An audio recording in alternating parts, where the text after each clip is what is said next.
Video शुरू करने से पहले लाइक एंड साइंटिफाई को सब्सक्राइब करें। पृथ्वी के इकोसिस्टम में प्लास्टिक प्रदूषण तेजी से बढ़ रहा है और मानवता तथा वन्य जीवों के लिए भी इसका खतरा है।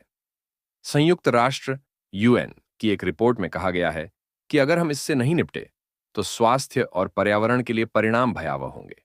लेकिन मानव रक्त में माइक्रोप्लास्टिक की खोज का मतलब है कि तत्काल कार्रवाई की आवश्यकता है। शोधकर्ताओं ने 22 लोगों में से लगभग 80% में 1 मिलीमीटर के 1,000वें हिस्से से भी कम आकार के छोटे प्लास्टिक कण पाए। इतने छोटे प्लास्टिक शरीर में फैल सकते हैं और हमारे महत्वपूर्ण अंगों में चिपक सकते हैं। ये छोटे टुकड़े कोशिकाओं और ऊतकों को नुकसान पहुंचा सकते हैं, जिससे मधुमेह या कैंसर जैसी बीमारियां हो सकती हैं। रक्त के आधे नमूनों में पेय की बोतलों, खाद्य पैकेजिंग और कपड़ों में पाया जाने वाला पीटी प्लास्टिक था। 1/3 में पैकेजिंग में पाया जाने वाला पॉलीस्टाइनिन और 1/4 में प्लास्टिक कैरियर बैग में इस्तेमाल होने वाला पॉलीथाइलीन था। लोगों के बीच प्लास्टिक के स्तर और प्रकार अलग-अलग होते हैं और अब इस पर और अधिक अध्ययन की आवश्यकता है। कॉमन सीज, एक सामाजिक उद्यम जो प्लास्टिक प्रदूषण को रोकने का प्रयास कर रहा है, इस अध्ययन का सह संस्थापक है। सीईओ जो रॉयल ने कहा, मैं हैरान था, लेकिन हैरान नहीं था।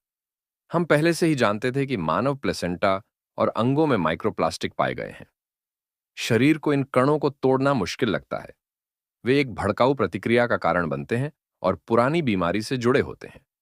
विज्ञान का अनुमान है कि प्लास्टिक को विघटित होने में 400 से अधिक वर्ष लगते हैं और ऐसा कभी नहीं हो सकता है। हमारे समुद्रों में माइक्रोप्लास्टिक के डेटा से पता चलता है कि भले ही 2020 में प्लास्टिक का उत्पादन बंद हो गया हो, लेकिन 2050 तक कणों की संख्या लगभग 1.5 मिलियन मीट्रिक टन वजन तक पहुंच जाएगी। संयुक्त राष्ट्र का कहना है कि 2030 तक महासागरों, झीलों और नदियों में प्लास्टिक प्रदूषण की वर्तमान मात्रा से दोगुनी से अधिक मात्रा हो सकती है। बड़े टुकड़ों के टूटने से होने वाले माइक्रोप्लास्टिक पूरे प्राकृतिक संसार में फैल गए हैं, ध्रुवीय टोपियों से लेकर माउंट एवरेस्ट तक। हम उन्हें सांस के जरिए अंदर लेते हैं, खाते हैं और पीते हैं, और बच्चे चिंताजनक स्तरों के संपर्क में आ रहे हैं।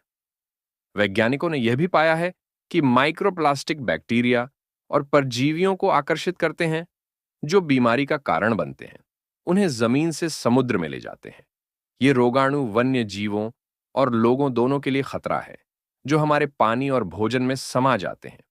इसे रोकने के लिए शोधकर्ताओं ने वॉशिंग मशीन और ड्रायर में फिल्टर लगाने, तूफान और अपशिष्ट जल का बेहतर उपचार करने और प्लास्टिक उद्योगों को पर्यावरण में माइक्रोप्लास्टिक छोड़ने से रोकने का सुझाव दिया है।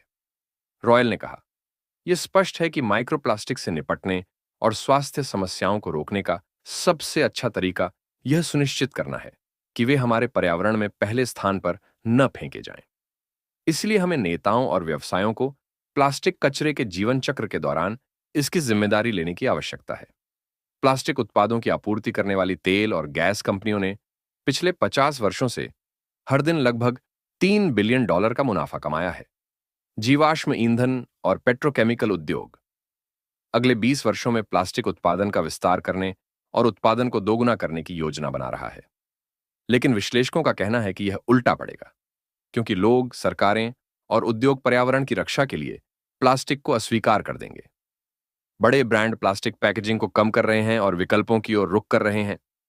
प्लास्टिक को जलवायु परिवर्तन जितना बड़ा खतरा माना जाता है और प्रदूषण के खिलाफ संयुक्त राष्ट्र संधि इसका परिणाम है। कवक, पौधों की सामग्री और यहां तक कि रेशम जैसे प्राकृतिक उत्पाद प्लास्टिक के विकल्प प्रदान करते हैं, खासकर खाद्य और उत्पाद पैकेजिंग में।